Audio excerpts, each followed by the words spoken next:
한 선교사님이 계셨어요. 아마존으로 선교를 갔습니다. 가서 학교도 세우고 많은 선교 사역을 감당했습니다. 외적으로 사역적 열매를 맺었어요. CTS 방송국에도 출연하고요. 근데 가정이 이상해집니다. 그 아들이 삐뚤어지는 거예요. 뭐 오토바이 타고 밤늦게 들어오고, 알고 보니까 어떤 조직에 들어갔는데 마약 조직이었어요. 마약 조직. 나는 지금 목사로 선교사로 사역하고 있는데 아들은 지금 마약 조직에서 일을 하고 있어요. 그러다가 자기 아내가 유방암에 걸려서 죽게 됩니다. 근데 그때 그런 얘기를 합니다.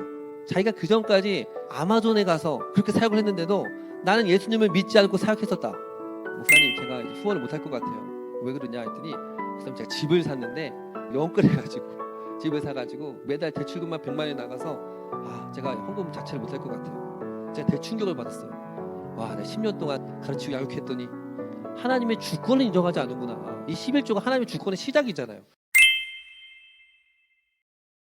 베데스다에 있는 한 사람을 예수님이 치료하셨습니다. 그런데 유대인들이 예수님께 트집을 잡아요. 왜 안식일에 사람을 치료하느냐. 유대인들은 안식일, 그러니까 지금으로 하면 금요일 저녁부터 토요일 저녁까지 아무 일도 하지 않아야 된다 생각했거든요. 그런데 안식일날 사람을 치료하는 거예요. 그리고 예수님이 나는 안식일에 일할 수 있다. 나는 하나님과 동등한 그런 존재다. 그러니까요, 자기 자신이 하나님이래. 어떻게 인간이 하나님이라고 주장할 수 있는 거지? 그건 신성모독이야 라고 막 공격합니다. 유대인들이 공격하니까 예수님이 자기를 변호합니다.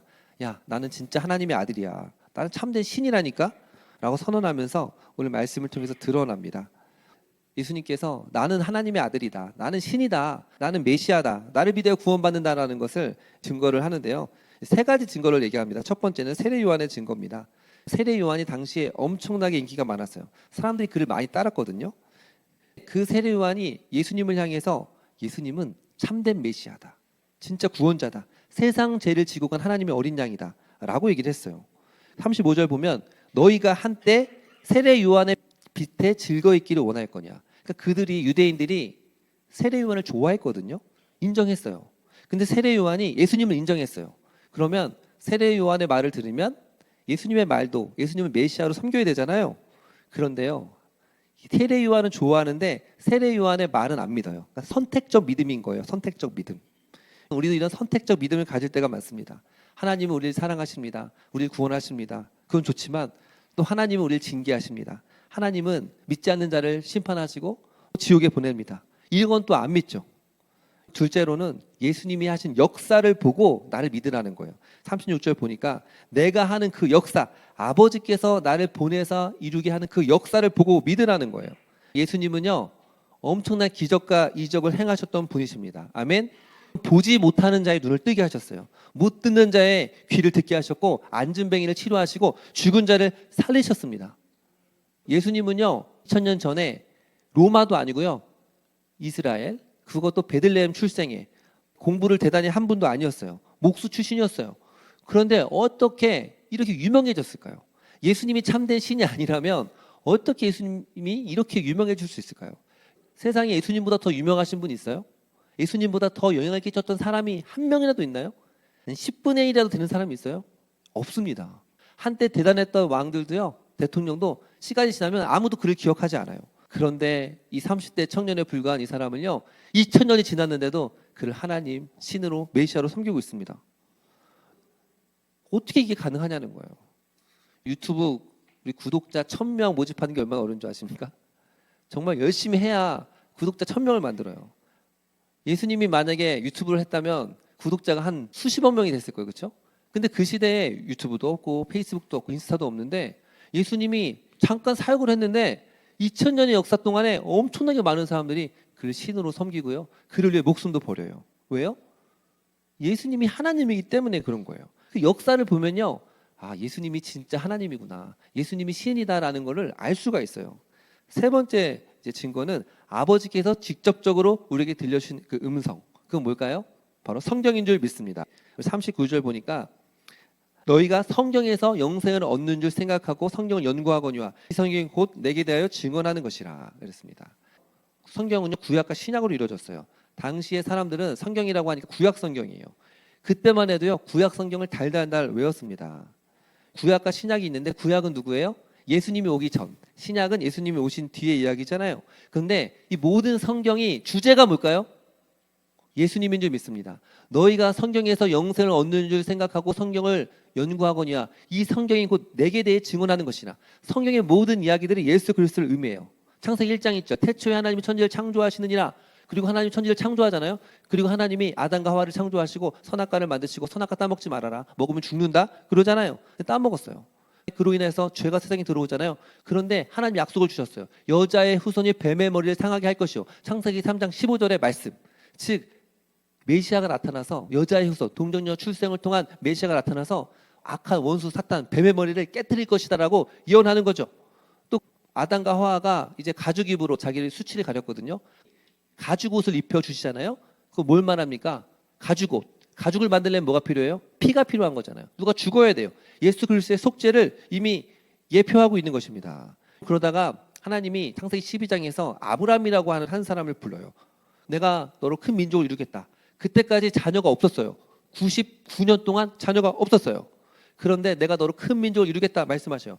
창세기 22장 17절 18절 보면 네 씨가 그 대적의 성문을 차지하리라. 18절 그 씨로 말미암아 천하 만민이 복을 얻겠다. 그러니까 너의 자손을 통해서 놀라운 복을 받게 하겠다는 거예요. 그게 뭘까요? 갈라디아서 3장 15절 말씀 보니까 이 약속들은 아브람과 그 자손에게 말씀하신 것인데 여럿을 가리켜 자손이라고 하지 아니하고 오직 한 사람을 가리켜 자손이라 하셨으니 곧 그리스도니라. 그러니까 내 씨로 말미암아 천하 만민이 복을 얻을 것이라고 했을 때 그 씨가 누구예요? 예수 그리스도예요. 그거를 예수님이 나시기 전에 2000년 전에 예언을 하셨다는 거예요. 또 아브람이요. 힘들게 100년 만에 낳은 아들을요. 갑자기 가장 좋은 그때에 아들을 갖다 바치래요. 제물로 갖다 바치래요. 근데 그게 뭘 상징합니까? 하나님의 아들 예수 그리스도를 자기 아들을 십자가에서 내어 죽이시는 그 속죄의 사건을 예표하는 거예요. 또 신명기 18장 15절 보면 나와 같은 선지자를 일으키리라 말씀하세요. 모세가 어떤 선지자입니까? 영화도 나왔잖아요. 모세가요 큰 권능과 기적으로요 그 최강국 애굽에 종살이하던 이스라엘을 인도하거든요. 구원하거든요. 이처럼 나와 같은 선지자가 모세보다 더 대단한 선지자가 나타나서 죄와 사망과 어둠 가운데 속박되어 있는 우리를 구원한다는 것입니다. 아멘. 또 다윗 왕. 여러분 다윗에게 특별한 하나님의 언약을 주셨어요. 내가 너에게서 왕위를 빼앗지 않겠다. 내 왕위를 영원히 건고히 하겠다. 사무엘하 7장에 말씀하셨거든요. 이 말씀이 정말 1000년 후에 약속이 성취가 돼요. 왜? 예수 그리스도가 누구의 자손이에요? 다윗의 자손이에요. 다윗의 자손. 그래서 진짜 왕이 되셔서 영원히 우리와 함께 거하시고 온 세상 만물과 우주를 통치하고 있는 줄을 믿습니다. 아멘. 구약에 왕들이 나타나잖아요. 그 모든 왕들은요 예수 그리스도를 예표해요. 그 왕들이 부족하고 완전하지 않잖아요. 그런데 예수님은 참된 왕입니다. 때가 되면 그 참된 왕이 나타날 것이다라는 것을 예표하는 거예요. 구약에 보면 제사장이라고 있어서 제사장, 제사를 드리거든요. 하나님과 사람 사이의 중보자의 역할을 감당합니다. 이것도요 예수님을 예표하는 거예요. 예수님이 대제사장으로서 인간과 하나님 사이의 중보, 다리 역할을 하시는 거죠. 구약에 많은 제사 제도들이 있었어요. 예물들, 피 흘림, 그 모든 것들은요 예수 그리스도 피 흘림, 십자가, 부활을 다 예표하는 것이었습니다. 구약에 나타났던 선지자들이 있어요.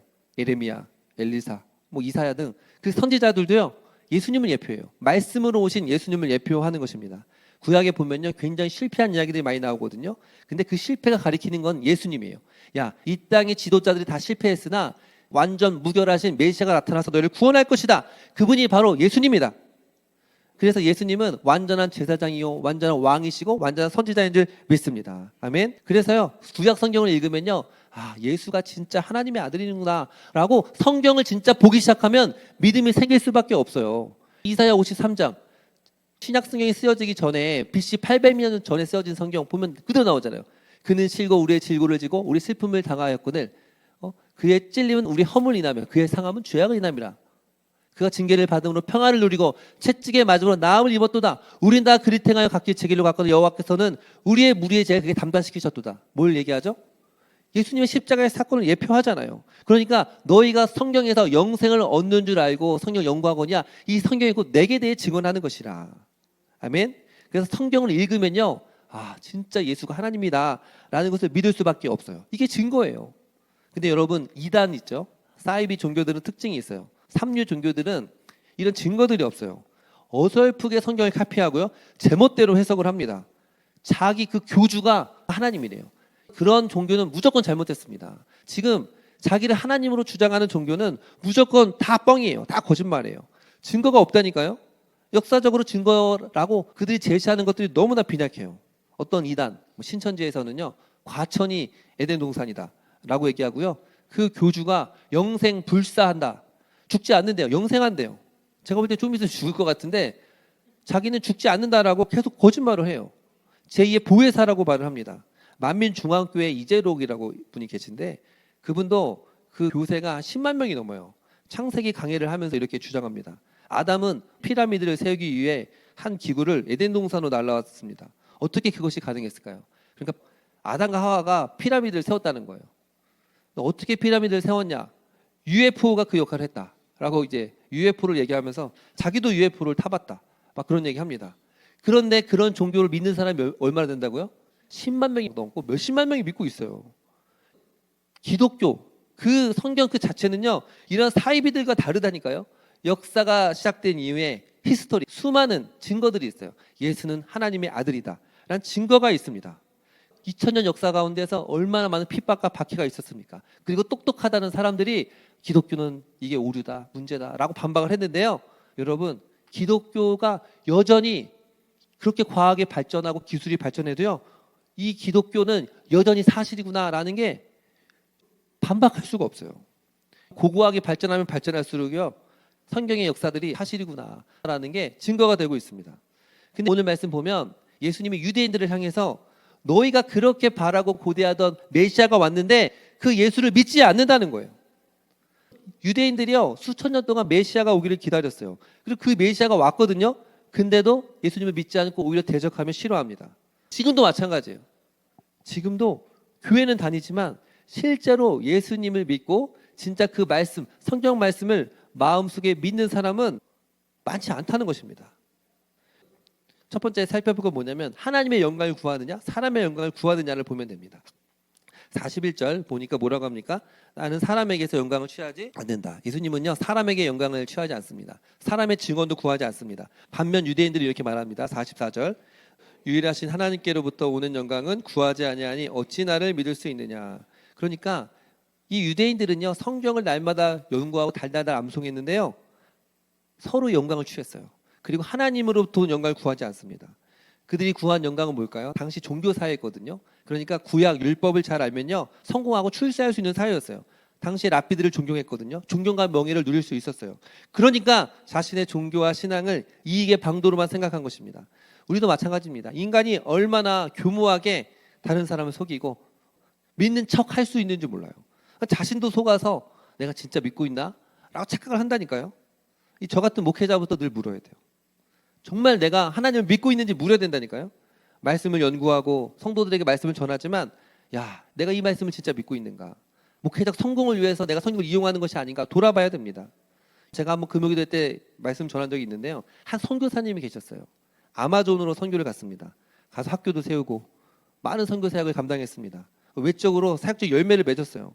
CTS 방송국에도 출연하고요, 왕성의 사역을 했습니다. 근데 그분이 뭐라고 하냐면 사역을 열심히 했는데 가정이 이상해집니다. 가정이 이상해져요. 진짜가 아닌가, 거듭났는가 아닌가는 어디서 나타날까요? 가정에서가 중요해요. 그럼 목사님은 속일 수 있지만 자기 아내는 속일 수 없고 남편은 속일 수 없고 자녀는 속일 수가 없거든요. 그 열매가 자기 자녀였어요. 자기는 열심히 아마존에 가서 남미에 가서 열심히 선교했는데요, 그 아들이 삐뚤어지는 거예요. 나중에 알고 보니까 뭐 오토바이 타고 밤늦게 들어오고, 알고 보니까 어떤 조직에 들어갔는데 마약 조직이었어요. 마약 조직. 그래서 망나니처럼 막 살아가는 거예요. 와, 나는 지금 목사로 선교사로 사역하고 있는데 아들은 지금 마약 조직에서 일을 하고 있어요. 그러다가 자기 아내가 유방암에 걸려서 죽게 됩니다. 근데 그때 나는 아내가 죽은 이후에 진짜 예수님 믿게 되었다. 그때 그런 얘기를 합니다. 자기가 그 전까지 아마존에 가서 그렇게 사역을 했는데도 나는 예수님을 믿지 않고 사역했었다. 이렇게 얘기를 하는 것입니다. 이게 인간이라니까요. 믿지 않으면서도 믿는 척하면서 얼마든지 속일 수 있어요. 유대인들이 그렇게 하는 거예요. 예수님을 안 믿고서도요, 아프리카 가서 선교할 수 있습니다. 목회도 할 수 있고요, 신학 교수도 할 수 있고, 장로님도 할 수 있고, 사모도 할 수 있고, 안수 집사도 할 수 있고, 다 할 수 있어요. 예배를 드리고 세례도 받았다고 해서 구원받은 사람, 천국 가는 사람이 아닙니다. 예수님의 말씀을 믿고 순종하는 그 사람인 줄 믿습니다. 아멘. 마태복음 7장 21절 이하 말씀 보면 너무나 중요한 말씀인데 잘 설교되지 않는 말씀이 있어요. 마태복음 7장 21절 보면 나더러 주여 주여 하는 자가 천국에 들어가는 것이 아니요 다만 하늘에 계신 아버지의 뜻대로 행하는 자야 들어가니라. 그날에 많은 사람들이 나더러 이르되 주여 주여 내가 주의 이름으로 선지자 노릇하며 주의 이름으로 귀신을 내어 쫓으며 주의 이름으로 많은 권능을 행하지 아니하였나이까. 근데 예수님 뭐라고 한 줄 아세요? 그날에 내가 그들에게 밝히 말하되 내가 너희를 도무지 알지 못하노니 불법을 행하는 자들아 너희는 나를 떠나가라 이렇게 말합니다. 이 말씀 보면 이 두 구절 사이에 주여 주여가 12번이나 나와요. 계속 주여 주여 얘기하거든요. 그리고 내가 선지자 노릇도 하고요. 귀신도 내어쫓고 권능을 행했대요. 그런데 예수님은 그날에 내가 밝히 말하되 내가 너희를 도무지 알지 못하노니 불법을 행하는 자들아 너희는 내게서 떠나가라 이렇게 말합니다. 그러니까 열심히 사역을 했는데 알고 보니까 실제로 예수님을 믿은 게 아니에요. 거듭난 게 아니라는 거예요. 착각한 거예요. 자기도 착각한 거예요. 24절 이렇게 말합니다. 그러므로 누구든지 내 말을 듣고 행하는 자는 그 집을 반석 위에 지은 지혜로운 사람과 같으니 비가 내리고 창수가 나며 바람이 불어 그 집에 부딪히되 무너지지 아니한다 그랬어요. 여러분 내 말을 듣고 뭐 하는 사람? 행하는 사람. 그냥 내 말을 듣는다고 천국 가는 게 아니고요. 내 말을 듣고 행하는 그 사람은요 반석 위에 세운 사람, 주추를 반석 위에 세워서 바람이 나고 고난이 있고 어려움이 와도 흔들리지 않는다는 거예요. 그런데 나의 이 말을 듣고 행하지 아니하는 자는 그 집을 모래 위에 지은 사람과 같으니 비가 내리고 창수가 나며 바람이 불면 무너짐이 심하다 이렇게 얘기하고 있습니다. 이게 무서운 거예요, 여러분. 교회를 다닌다고 거듭난 게 아니고요. 예수님의 말씀을 듣고 어떻게 하는 사람? 순종하는 사람이요. 거듭난 사람의 모습이라는 거예요. 오늘 유대인들을 보십시오. 성경을 열심히 연구했던 사람이거든요. 38절 보면 그가 보내신 이를 믿지 아니함이라. 40절 너희가 영생을 얻기 위하여 내게 오기를 원하지 않는다. 43절 다만 하나님을 사랑하는 것이 너희 속에 없음 알아노라. 44절 너희가 서로의 영광을 구하고 유일하신 하나님 또 오는 영광을 구하지 않는다. 47절 그러나 그의 글도 믿지 아니하고는 어찌 내 말을 믿겠느냐라고 합니다. 그 말을 믿지 않는 거예요. 성경을 진짜 믿지 않는 거예요. 하나님의 영광을 구하는 척, 하나님을 사랑하는 척은 했어요. 그런데 하나님을 사랑하는 게 없고요. 믿는 척은 했지만 진짜 말씀대로 살지를 않는 거예요. 목회하면서 저도 순간순간 그 세상의 영광을 구하려고 할 때가 참으로 많이 있습니다. 요즘은 건물이 있는 교회를 보면 부러울 때가 있잖아요. 아, 우리도 200명이 넘으면 빨리 건물이 있으면 좋겠다. 근데 그런 생각을 하다가요. 기도를 하면요. 이게 사람의 영광이구나. 먼저 유일하신 하나님의 영광을 구하라. 이런 마음을 하나님이 주십니다. 하나님으로부터 오는 영광은 뭐냐면 하나님과 교제에서 오는 기쁨입니다. 하나님과 깊이 기도할 때 오는 기쁨과 영광이 있어요. 또 한 영혼이 변화될 때 주시는 그 영광이 있어요. 예수 믿는 사람이 어떤 사람입니까? 본어게인 빨리 수료하셔야 합니다. 두 구절 암송해야 되잖아요. 그런즉 누구든지 그리스도 안에 있으면 새로운 피조물이라. 이전 것은 지나갔으니 보라 새 것이 되었도다. 내가 그리스도와 함께 십자가에 못 박혔나니 자아가 죽고 옛사람이 죽고 내 안에 계신 그리스도가 사는 삶을 말합니다. 믿는 척하는 사람은요 결국에는 내 안에 자아를 위해서 살아가게 되어 있습니다. 그러다 그것이 안 되면요 화가 나고요 섭섭하고 삐져요. 비가 내리고 창수가 나고 바람이 불면 즉 고난이 오고 어려움이 오잖아요. 그냥 무너져 버려요. 고난이 오면 무너진다는 거예요. 주여 주여 뭐죠? 주인님이라는 뜻이잖아요. 주인님. 이 말은 하나님은 주인님이시고 나는 종입니다. 이런 뜻이에요. 근데 여러분 말은 주여 주여 하는데 주인의 뜻대로 하지 않는 거예요. 또 하나 깊이 살펴볼 건 뭐냐면 말씀을 보기만 하느냐 말씀대로 살아가느냐 이게 중요한 겁니다. 믿는 척하는 사람의 특징은 말씀을 읽기만 해요. 말씀을 읽을 수는 있어요. 근데 그 말씀대로 살아가진 않아요. 말씀은 살아가기 위해서 주신 줄을 믿습니다. 아멘. 주여 주여 하는 자가 천국에 가는 게 아니라 하늘에 계신 아버지의 뜻대로 행하는 자에 들어가리라. 이 말은 뭘 말할까요? 자기 행위와 노력으로 구원받는다는 게 아니고요. 우리가 오직 은혜로 구원받습니다. 구원은 전적인 은총이고 선물이에요. 그런데 그 은혜를 받은 사람은요 성령님이 내주하시고요 그 성령님이 우리 안에서 그 말씀대로 살아갈 수 있도록 힘과 능력을 주실 줄을 믿습니다. 100%는 아니더라도요 시간이 지날수록 그 말씀을 조금씩 지키며 순종하며 살게 되는 거예요. 놀라운 거는 유대인들 지도자들이 성경을 달달달달 암송했는데 그 말씀대로 살지를 않는 거예요. 이들은요 성경을 모세오경을 토시 하나도 빠지지 않고 다 외웠다니까요. 그런데 모세의 글도 믿지 않았대요. 48절 모세를 믿었더라면 나를 믿었으리니 이는 그가 내게 대하여 기록하였습니다. 그러나 그의 글도 믿지 아니하거든 어찌 내 말을 믿겠느냐. 이 성경을 믿어요, 안 믿어요? 성경을 달달 암송했는데 믿지 않는다는 거예요. 그들이 제일 좋아하는 사람이 대부처럼 여겼던 사람이 모세였거든요. 근데 모세도 믿지 않는 거예요. 38절, 그 말씀이 너의 속에 거하지 않는다. 참 기가 막힌 표현이에요. 그 말씀이 귀로만 듣고 머리로 듣는 게 아니라 그 말씀이 여러분 마음 가운데 있어야 될 줄을 믿습니다. 아멘. 성경을 가지고 토론도 하고 이야기도 합니다. 근데 정작 이 말씀에 순종할 마음은 또 없어요. 또 큐티를 해요. 큐티. 근데 큐티를 하는데 이 머리로만 하는 큐티가 참 위험해요. 성령의 감동이 없이 그냥 난 했다, 다 이루었다 라고 하고 기도도 안 하고 말씀대로 살려고 하지도 않고 그 안에 자기 만족으로 끝나는 거예요. 그러면 유대인처럼 되는 거고 바리새인처럼 되는 겁니다. 오히려 그런 큐티가 위험할 수도 있는 겁니다. 이 말씀은요, 우리에게 살아가라고 주신 줄 믿습니다. 지적 호기심이나 자기 만족으로 주기 위한 것이 아닙니다. 이 말씀이 삶으로 드러나야 되는 거예요. 열매를 보아 알지니라.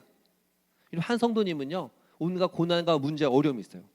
진짜와 가짜를 언제 하냐면 고난이 닥쳐보면, 비가 내리고 창수가 나고 바람이 불었을 때 흔들리지 않는 사람은 아, 저 사람은 주춧돌을 반석 위에 세웠구나 아는 것입니다. 그런데요, 평상시에는 뭐 잘하는 것 같은데 어려움이 오잖아요. 그럼 무너져 버린다. 모래 위에 집을 세웠기 때문에 그런 거예요. 제가 얘기합니다. 성도님, 비록 고난이 있지만 하나님이 성도님과 함께 하십니다. 하나님 이걸 통해서 협력의 선을 이루십니다. 제가 이렇게 얘기하거든요. 근데 이걸 안 믿어요. 믿지를 않는다니까요. 그냥 아, 좋은 말 하시구나 생각을 해요. 그리고 기도를 하지 않아요.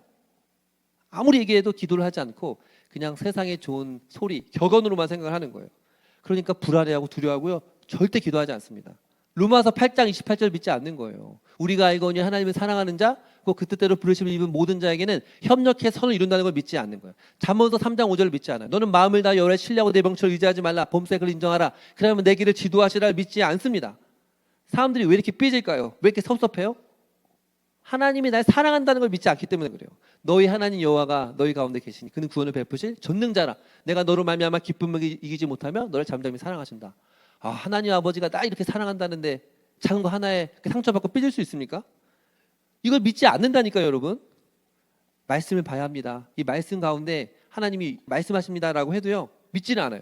온갖 핑계를 대고 말씀을 보지 않는 거예요. 기도를 하지 않아요. 왜? 말씀을 통해서 성경을 봐도 하나님이 내게 말씀하신다는 확신이 없고요. 기도를 해도요, 기도가 정말 응답된다는 확신이 없어요. 사람들이 기도를 믿지를 않는다니까요. 기도를 믿으면 기도를 할 텐데 기도를 안 하는 거예요. 저는 생각합니다. 아, 이분이 다 실제적 무신론자구나. 신학적 표현이 있어요. 무신론자예요. 그냥 믿는다고 하는 게 중요한 게 아니라 내 행동, 내 말, 언어. 난 서울 갈게. 그리고 부산에 내려가면 안 믿는 거예요, 여러분. 저를 이제 후원해 주시는 제자가 있었어요. 지금 초대형교회 다니는데 목사님이 개척했다고 하니까 상당한 금액을 후원을 하고 있었거든요. 근데 이제 물어보니까 목사님 사실은 제가 11조인데 2년만 목사님 교회 하겠습니다. 아, 그래 알았다. 그 2년만 하고 본교회 해라 그랬거든요. 근데 갑자기 몇 달 전에 연락을 받았어요. 목사님 제가 이제 후원을 못 할 것 같아요. 왜 그러냐 했더니 목사님 제가 집을 샀는데 영끌해가지고 집을 사가지고 매달 대출금만 100만 원이 나가서 제가 이제 헌금 자체를 못 할 것 같아요. 제가 대충격을 받았어요. 와, 내가 10년 동안 그 전에 가르치고 양육했더니 하나님의 주권을 인정하지 않는구나. 이 11조가 하나님의 주권의 시작이잖아요. 레위기 27장 30절. 그리고 그 땅의 10분의 1, 그 땅의 곡식이나 나무 열매는 그 10분의 1은 여호와의 것이니 여호와의 성물이라. 이걸 믿지를 않는 거예요. 고린도후서 9장 6절. 적게 심는 자는 적게 거두고 많이 심는 자는 많이 거둔다. 각각 그 마음에 정한 대로 할 것이요 인색함이나 억지로 하지 말지 하나님은 즐겨낸 자를 사랑하시나. 그리스도 안에서 영광 가운데 풍성히 쓸 것을 채우시느냐. 이거 믿지는 않는 거예요. 그러니까 한 번도 자기 인생에서 하나님이 공급하신다는 걸 경험해 본 적이 없어요. 그리고 남성분들 이런 게 많은데 목사님 신앙이 좋죠. 근데 내가 직장생활 열심히 해야죠. 맞아요. 열심히 해야 되는 거예요. 근데 그것도요, 하나님을 의지하고 맡기고 살다 보면요, 하나님이 반드시 직장을 주시고요, 집을 주시고 우리의 모든 필요를 채워줄 줄을 믿습니다. 아멘. 마음속에 기도하다가 보면 누가 도와야 되는 사람이 생각이 났어요. 그러면 나도 좀 넉넉치 않은데. 그때 잠언서 11장 25절 말씀 생각하는 거예요. 구제를 좋아하는 자는 풍족하게 될 것이요 남을 윤택하게 하는 자는 자기도 윤택하여 지리라. 아멘. 그래야 어디 갔을 때 내가 쏠 수도 있고요, 5만 원 10만 원도 후원하고 베풀 수 있는 것입니다. 말씀을 믿지 않으니까요, 베풀 수가 없는 거예요. 쏠 수가 없는 거예요. 적어도 이 말씀이 그 안에 있지가 않는 거예요. 머리에만 있어요. 전두엽에만 있고요, 마음에는 없어요. 마음에. 그리고 믿음이란 무엇입니까? 여기 10,000원이 있잖아요. 그 10,000원을 가지고 다이소에 가서 10,000원을 내고 사는 거예요. 왜? 이 10,000원짜리가 위조 지폐가 아니다라는 믿음이 있으니까 가서 사는 거거든요. 아침에 집을 나가요. 아내가 얘기하거든요. 우산을 가지고 가라. 비가 올지 모르니까. 저는 어떻게 하냐면 안 가져갑니다. 비가 안 올 거라고 믿으니까 우산을 안 가져가요. 예? 아내가 얘기했지만 근데 진짜 비가 내릴 거라고 생각하면 우산을 가지고 가겠죠. 결국 믿음은 뭐로 합니까? 열매로 나타나는 것인 줄 믿습니다. 뭘 믿는다는 건요, 믿고 사고하고 행동하고 걸어가는 것입니다. 영혼 없는 몸이 죽은 것 같이 행함이 없는 믿음은 그래서 죽은 거예요. 이런 전도도 마찬가지 아닙니까? 내가 믿지 않는 친척들이 있어요. 명절에 가면. 그렇죠? 그럼 어떡합니까? 그 영혼들이 믿지 않기 때문에 그 영혼들이 좀 이상한 말 하더라도요, 하나님을 알지 못하기 때문에 그러구나. 근데 어떻죠? 이 말씀을 믿지 않으면 이번에 집을 샀다더라, 이번에 코인 투자에 대해 대박이 났다더라, 사촌이 땅을 사면 배가 아픈 것처럼 열받는 거예요. 정말 예수님 믿지 않으면 지옥 가는구나. 이걸 믿지 않으니까요, 전도할 생각은 없고요, 부러워하고 질투만 하는 것입니다. 용서도 마찬가지입니다. 누군가를 향해 분노와 미움의 마음이 순간순간 생길 수 있어요. 그런데 확실한 팩트는 뭡니까? 하나님이 나의 모든 죄를 용서하신 줄을 믿습니다. 아멘.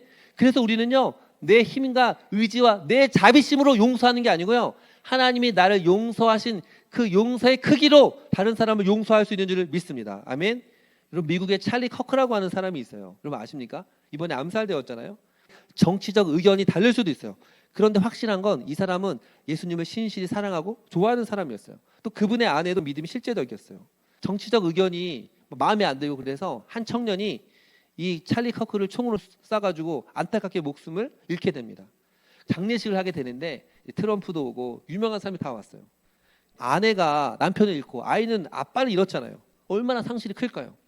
근데 그가 추모식에서 이렇게 얘기합니다. 한번 들어주시겠어요?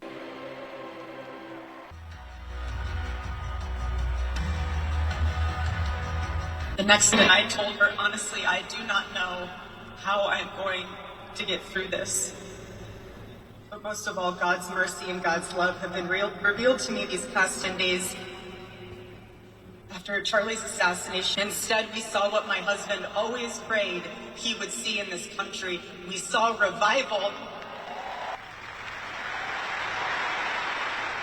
I will miss him.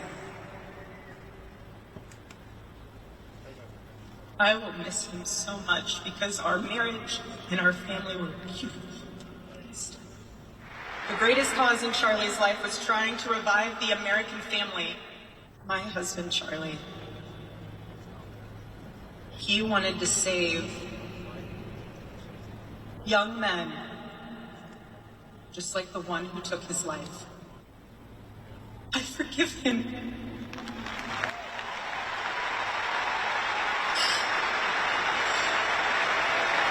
I forgive him because it was what Christ did and is what Charlie would do. The answer to hate is not hate. The answer we know from the gospel is love and always love. 네, 나는 자기의 남편을 총으로 쏴 죽인 그 청년을 용서하겠다. 용서한다고 얘기하는 겁니다. 예수님께서 우리의 모든 죄를 용서하셨잖아요. 아까 뭐라고 합니까? 예수님이 용서하셨기 때문에 나도 용서합니다. 이렇게 얘기하지 않습니까? 아니, 그리스도인들의 가장 기본적인 건 용서예요. 사랑하는 거 아닙니까? 주기도만 하지 말아야 돼요. 네? 우리가 우리 죄를 사여 준 것 같이 우리 죄를 사여 주옵시고, 우리가 십자가가 정말 현실이고 팩트고 믿는다면, 내가 그렇게 많은 죄를 예수님 앞에서 용서받았다면 우리가 어떻게 다른 사람을 증오하고 여전히 그 사람은 잘못됐어라며 용서하지 않을 수 있습니까? 에베소서 4장 32절 보면 서로 용서하기를 하나님이 그리스도 안에서 늘 용서하신 것 같이 하라. 아멘. 그래서 내가 용서하는 게 아니라 내 얼마나 많은 죄악을 예수님이 용서하셨기 때문에 그 용서의 크기로 용서할 수 없을 것 같은 사람들을 용서하는 것인 줄 믿습니다. 아멘. 그러니까요, 예수님을 진짜 믿으니까 십자가 그 사건이 실제가 되니까 용서하는 거잖아요. 용서한다니까요. 그래서 나는 예수님을 믿어요. 십자가의 삶을 믿어요. 근데 용서는 못하겠어요. 저는 진짜 예수님의 용서를 믿는 건가? 저는 진짜 묻고 싶어요, 여러분. 삶에 낙심이 찾아오거나 어려움이 찾아왔어요. 주님 말하잖아요. 두려워하지 마라. 내가 너와 함께 하겠다. 이 말씀을 믿지 않으니까요, 조금만 뭐 사건이 있고 어려움이 있으면 두려워하고 벌벌 떠는 거 아닙니까? 그래서요, 힘들고 어려울 때마다 저도 그래요. 저는 사도신경을 그냥 고백합니다. 전능하사 천지를 만드신 하나님 아버지를 내가 믿사오며, 그다음 마지막, 내가 몸이 다시 사는 것과 영원히 사는 것을 믿사옵나이다. 이거 믿으면 끝난다니까요. 뭐가 두려워요? 전능하신 하나님 아버지가 계시고 또 우리의 몸의 부활과 영생이 있는데요. 믿음은 무엇입니까? 이걸 믿고요, 예수님의 길을 걸어가는 것인 줄을 믿습니다. 아멘.